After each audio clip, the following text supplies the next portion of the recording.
32 ఏళ్ల బీసీ మహిళ గీతాంజలి గారు చేసిన పాపం ఏంటి? గీతాంజలి గారు ఒక రాజకీయ ఆరోపణ చేయలేదు, ఒక పార్టీ మీద కామెంట్ చేయలేదు, ఒక పార్టీ నాయకుల మీద కామెంట్ చేయలేదు. ఇళ్ళ పట్టా శివన్న చేతి మీద అందుకొని ఆ ఆనందంలో వాళ్ళ ఇంటికి వచ్చే స్కీమ్స్ గురించి, లబ్ధుల గురించి, బెనిఫిట్స్ గురించి ఆమె మాట్లాడారు. సంతోషంగా మాట్లాడారు, ఎంతూజియాస్టిక్గా మాట్లాడారు, తెలుగులో ఇంగ్లీష్లో చాలా చక్కగా మాట్లాడారు. దాన్ని అందరూ వైరల్ చేశారు, పోస్ట్ చేశారు. మీలో ఎంతమంది దాని కింద వచ్చిన కామెంట్స్ కానివ్వండి, ఆమె మీద జరిగిన ట్రోలింగ్ కానివ్వండి చూసారో లేదో నాకు తెలియదు. దాన్ని ట్రోలింగ్ అనరు, టెర్రరిజం అంటారు.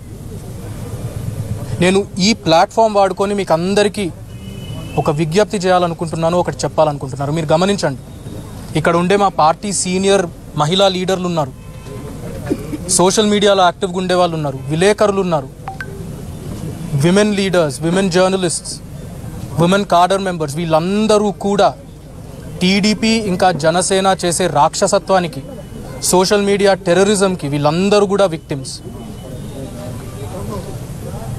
వాళ్ళు వాడిన భాష గీతాంజలి గారి కేసులో అన్పార్లమెంటరీ లాంగ్వేజ్, మనం చెప్పలేము.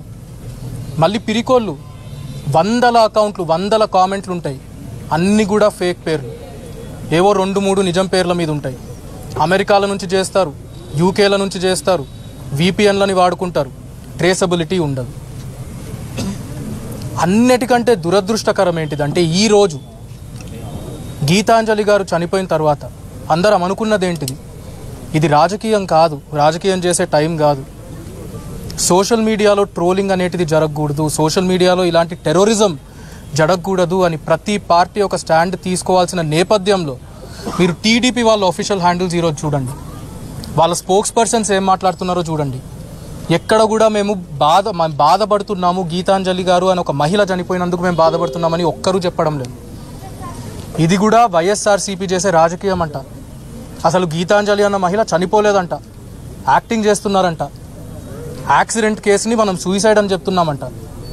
ఇక్కడ అన్న ఉన్నారు, వాళ్ళ భర్త, ఆయనంతకాయన ఇలాంటి టైంలో మీడియా ముందరకు వచ్చి మాట్లాడాల్సి వచ్చింది. అది వాళ్ళు చేస్తూ ఉన్నది. ఇప్పుడు కూడా పోస్టులు పెడతా ఉన్నారు. పైన మేము వాళ్ళ ఫ్యామిలీతో మాట్లాడుతుంటే ఇంకా పోస్టులు చూస్తున్నాం.